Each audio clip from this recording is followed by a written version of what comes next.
Artis Ben Yosua dikaitkan dengan inisial nama BJ yang ditangkap polisi karena narkoba.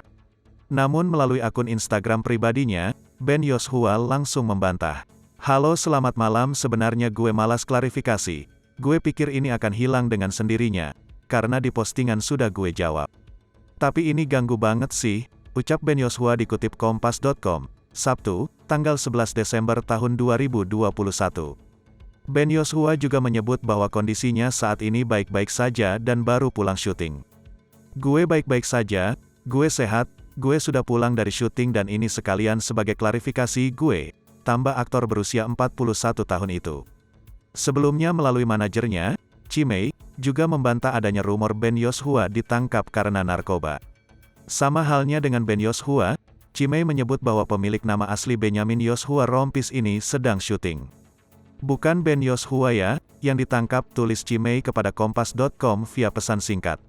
Sebelumnya, polisi menangkap artis berinisial BJ karena narkoba.